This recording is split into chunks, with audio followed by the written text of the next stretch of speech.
Train করুণ শঙ্খের মতো মায়ের মুখে প্রথম শোনা গান। এই ব্লগটির টাইটেল হচ্ছে তেলেনাপোতা আবিষ্কার। তো হঠাৎ তোমরা ভাবছো যে দিব্যজ্যোতিদা এভাবে বাংলা সাহিত্যের পিছনে পড়লো কিভাবে? তেলেনাপোতা সেই প্রেমেন্দ্র মিত্রের তেলেনাপোতা। তোমরা হয়তো জানো, যারা 2018-19 নাগাদ বাংলা মিডিয়াম স্কুলে পড়াশোনা করেছো, এই গল্পটা আমাদের সিলেবাসে ছিল। তেলেনাপোতা আবিষ্কারের যদি আমি অল্প ছোটভাবে গল্পটা বলি, যে লেখক বা প্রেমেন্দ্র মিত্রের গল্পের যে প্রধান চরিত্র, সে একদিন কোনো এক উইকেন্ডে সপ্তাহের শেষে এক জায়গায় কলকাতার জনকোলাহলের থেকে দূরে যে এমন একটা জায়গা আবিষ্কার করে যেখানে বন্ধুরা মাছ ধরতে নিয়ে যাওয়ার এক্সাম্পল দেয়। হয়তো আমি গল্পটা সম্পূর্ণভাবে ঠিক বলছি কি বলছি না আমিও বলতে পারবো না, কারণ আমিও অনেক দিন আগে গল্পটা পড়েছি। তাহলে সেই জায়গায় যতটুকু মনে আছে আমি ততটাই তোমাদেরকে বলছি, ঠিক আছে?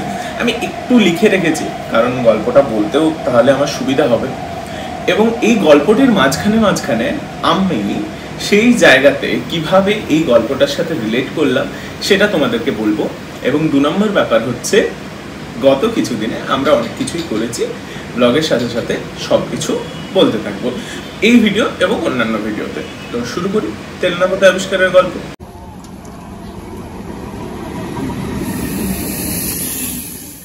প্রেমেন্দ্র মিত্র 1904 থেকে 1988 এই গল্পটি লিখেছিলেন তার কর্মজীবনকালে। তাহলে তেলেনাপোতার আমি ইন্ট্রোডাকশন দিয়ে দিয়েছি। এবার মূল গল্পের বিষয়বস্তু কিছুটা এরকম ছিল।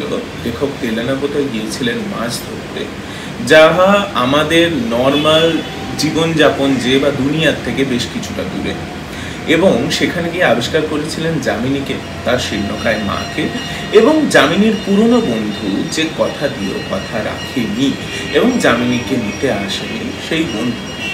তো যামিনীর শীর্ণকায় মা আমাদের প্রধান চরিত্র, বা এখানে বলা ভুল, যাকে আমি লেখক বলছিলাম, বা লেখকের প্রধান চরিত্র, এই গল্পের প্রধান চরিত্রের হাতে যামিনীর দায়িত্ব দিয়ে নিশ্চিন্ত হতে চেয়েছিলেন। এই লেখক সবাইকে নিয়ে চিন্তা করেছিলেন এবং তিনিও কথা দিয়ে কলকাতায় ফিরে গিয়েছেন। কলকাতায় ফিরে তার ধুম জ্বর আসে এবং জ্বর শেষে তিনি দেখেন যে তার ম্যালেরিয়া হয়েছে। জ্বরের শেষে সবকিছুই স্বপ্নের মতো লেগে আসে, তেলেনাপোতা, যামিনী এবং সেই কথা। তো লেখকও বুঝে উঠতে পারেন না যে তেলেনাপোতা কি তার গল্পে ছিল না তিনি স্বপ্ন দেখেছেন। তো তিনিও আর ফিরে যান। তো আপনারা হঠাৎ ভাবছেন যে বং মেডিকোসের দিব্যজ্যোতি হঠাৎ করে প্রেমেন্দ্র মিত্রের এই গল্পের পিছনে পড়লো। ছোকরাটা কি মেডিকেলের পড়া বা মেডিকেলের কাজ বাদ দিয়ে অনেক সময় হয়ে গেছে? না, সেরকম কিছু না। ব্যাপারটা হচ্ছে যে কিছুদিন আগে আমিও গিয়েছিলাম স্টুডেন্ট হেলথ হোমের একটি কাজের সূত্রে হাবড়া। তো সেখানে গিয়েও আমার হয়েছিল এইরকম কিছু অভিজ্ঞতা, যা সম্পূর্ণভাবে তেলেনাপোতা বলা ভুল, কিন্তু একটা জায়গা মসলানপুর, তো সেই জায়গার সাথে আমার যে অভিজ্ঞতাগুলি হলো সেগুলি আমি এই ব্লগের মাধ্যমে বা এই ছোট্ট গল্প ব্লগের মাধ্যমে বলবো। আর এর মাঝখানে আমার যাওয়ার ছোট্ট যে কয়েকটা আমি ভিডিও ফুটেজ পেয়েছি সেগুলিও আপনাদেরকে দেখাবো। তো যেরকম বললাম যে আমি হাওড়া হেলথ হোমের একটি কর্মশালায় গিয়েছিলাম। তো হেলথ হোম অনেক গুণীজনের পরিশ্রমের ফল।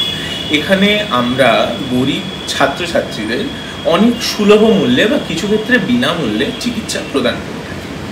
তো এই হেলথ হোমে আসা আমার মূলত ডক্টর পবিত্র গোস্বামীর সংস্পর্শে এসে, সেই মানুষটির গল্প আরেকদিন বলবো, অন্য একটি ব্লগে বলবো।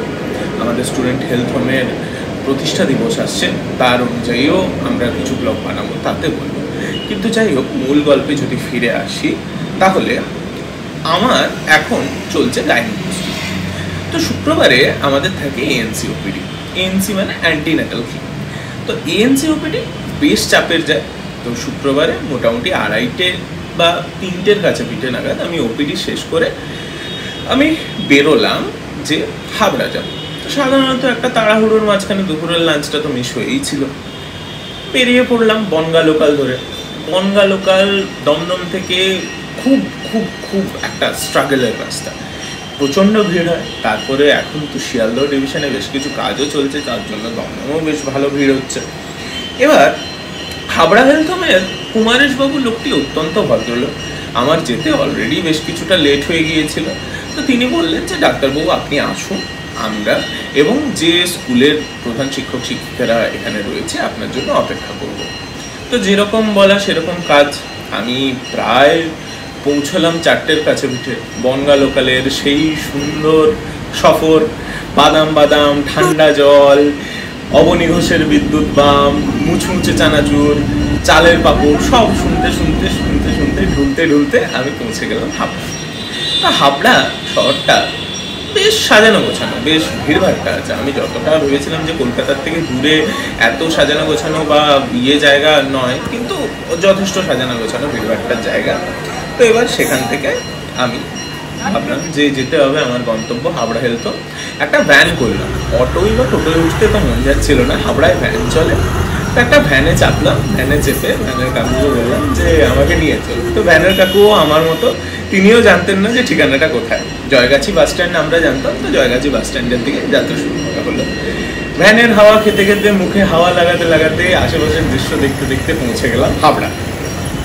এবার হাবড়ায় সেই হেলথ হোমের কাছে এসে, অ্যাকচুয়ালি এই জায়গাটা জয়গাছি বাস স্ট্যান্ড থেকে একটু এগিয়ে বিশালের কাছে। আপনাদেরকেও বলে রাখছি, যদি কোনো হাবড়াবাসী আমার বন্ধু এই ভিডিওটি দেখেন, তাহলে এই হাবড়া হেলথ হোমে আমাদের অনেকগুলি ওপিডি এবং হেলথ ফ্যাসিলিটিস প্রোভাইড করা হয় স্টুডেন্টদের জন্য এখন প্রধানত, এবং সপ্তাহের কিছু স্পেশাল দিনে আমরা সবার জন্য করে থাকি। তো আপনারা যেতে পারেন, আপনারা সুবিধা পাবেন এবং সুলভ মূল্যে যদি আপনাদেরকে ট্রিটমেন্টও করাতে হয়, পরবর্তী ক্ষেত্রে আপনাদেরকে কলকাতায় রেফার করা।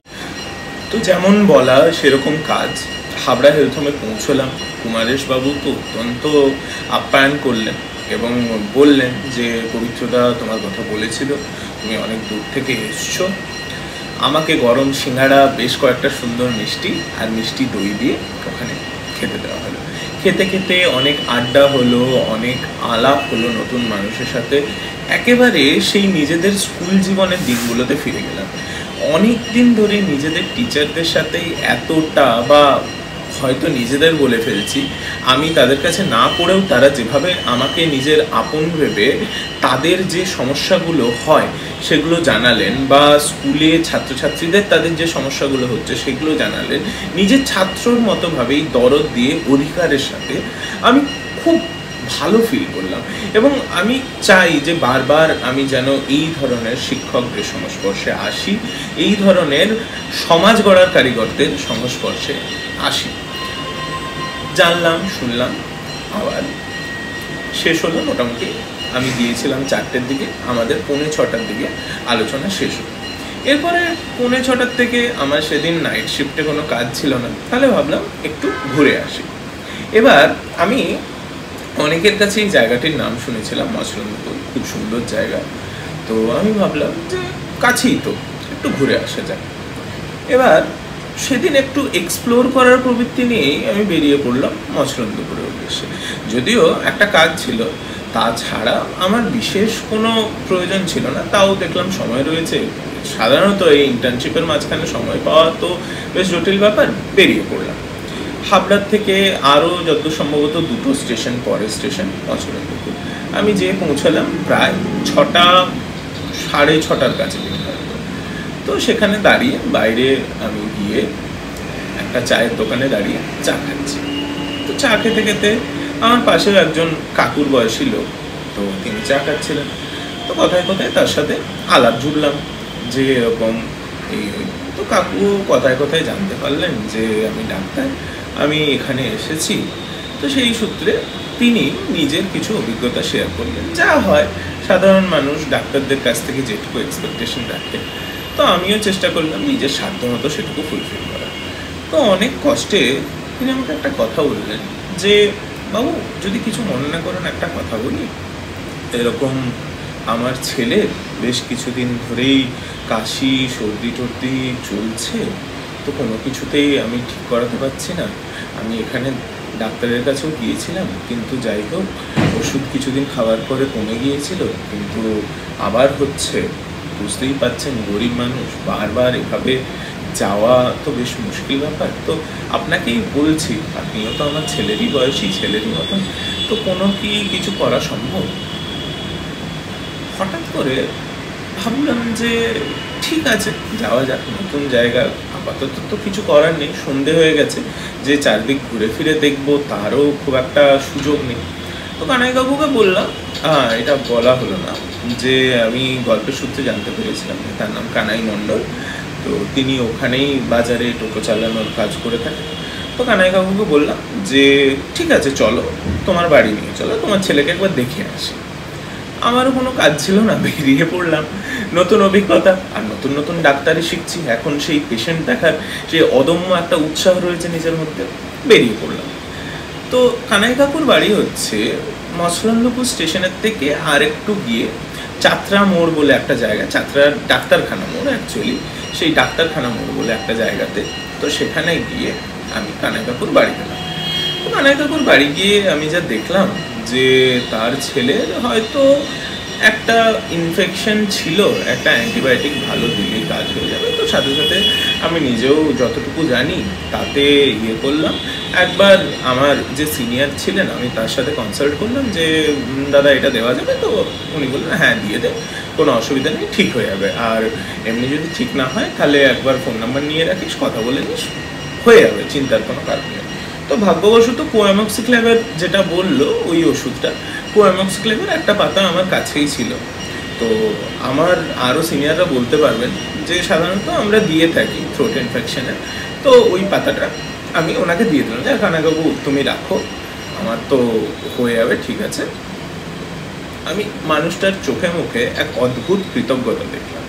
জানি না, মানে গরিব মানুষের সাথে কাজ করে, বা আমরা যে সরকারি হাসপাতালে এত পেশেন্টস দেখি সারাদিন রাত, কারোর বাড়ির লোককে আমরা বাঁচাতে পারি, কারোর বাড়ির লোককে আমরা বাঁচাতে পারি না, তাহলে সব ক্ষেত্রে সাফল্য ব্যর্থতা সব নিয়ে আমাদেরকে চলতে হয়। কিন্তু দিনের শেষে ডাক্তারি জীবনে ওই ওই কৃতজ্ঞতা ভরা দুটো চোখই আমাদের সব থেকে বড় পাওয়া বলে আমার মনে হয়। আর ওই যে মাধ্যমিক উচ্চ মাধ্যমিক দিয়ে সবাই আমরা বলি যে বড় হয়ে ডাক্তার হব, গরিব মানুষের সেবা করব, তো এই এই ছোট ছোট জায়গাগুলোই হয়তো পাওয়া, ওই যে গরিব মানুষের সেবা করে ডাক্তার হওয়ার স্বপ্নটা যে ওই ছোট ছেলেটি বা মেয়েটি দেখছে, তার পক্ষে হয়তো এটাই সব থেকে বড় ইন্সপিরেশন। তো যাই হোক, কানাই কাকু তো যাতায়াতের টাকা নিতে চাইলেন না। এলাম, কানাই কাকু বললেন যে ঠিক আছে একটু চা খেয়ে যান। তো কানাই কাকু এরপরে আমাকে একটু চা অফার করলেন, যা হয় সাধারণ বাঙালি বাড়িতে গেলে, বাবু এসছো একটু চা মিষ্টি খেয়ে যাও। তো আমরা বাড়িতে, তো কানাই কাকুর বউ তখন বাড়ি ছিলেন না, তিনি একটু কাজে বাইরে গিয়েছিলেন, তো আমরা বাইরের চায়ের দোকানে এলাম।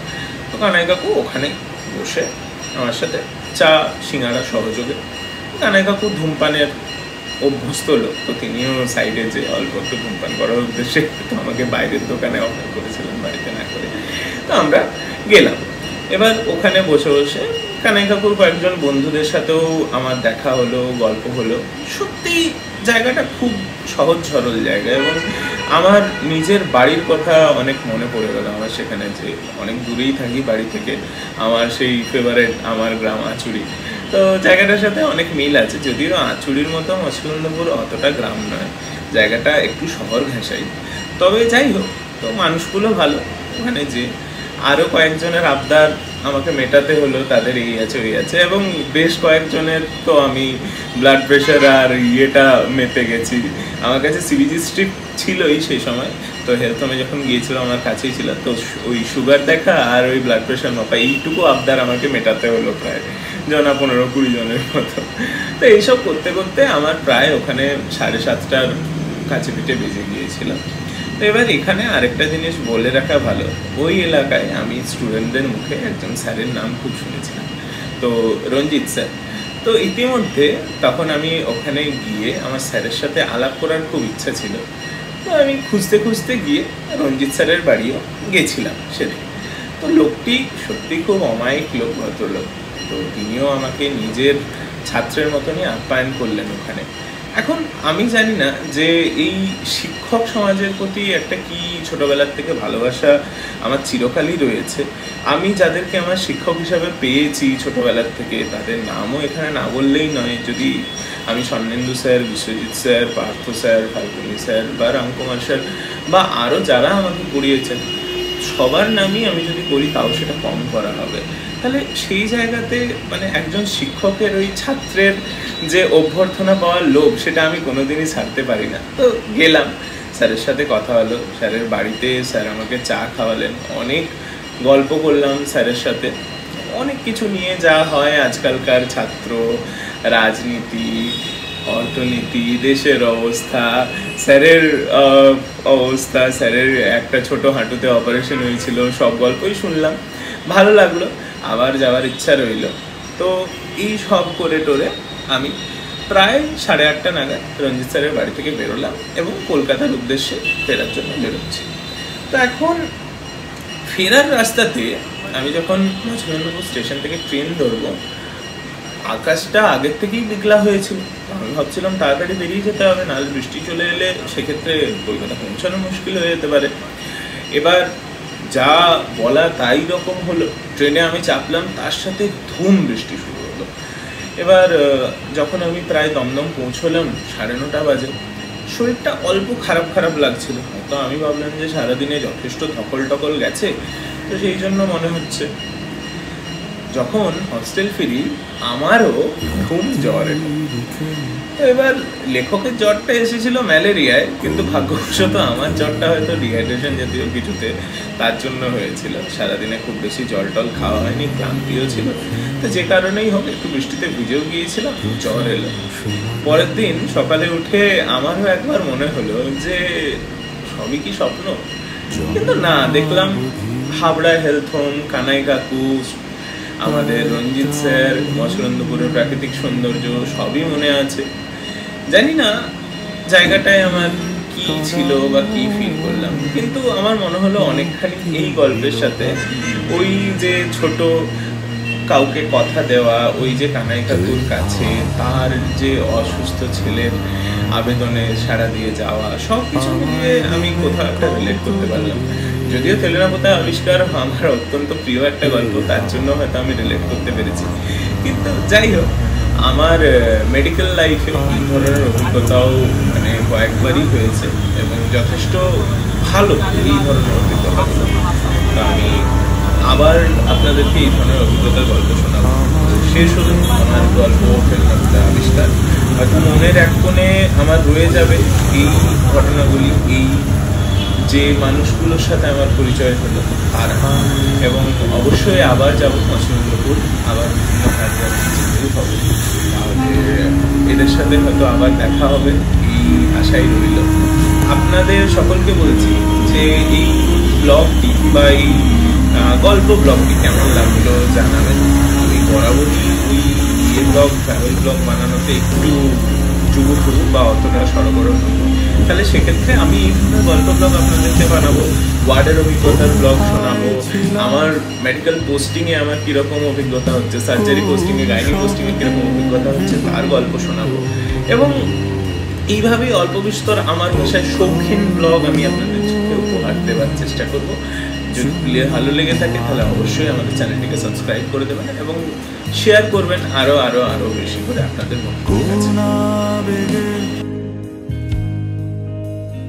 কোন নৈশব্দে ধরবো তারে আমার প্রথম গান।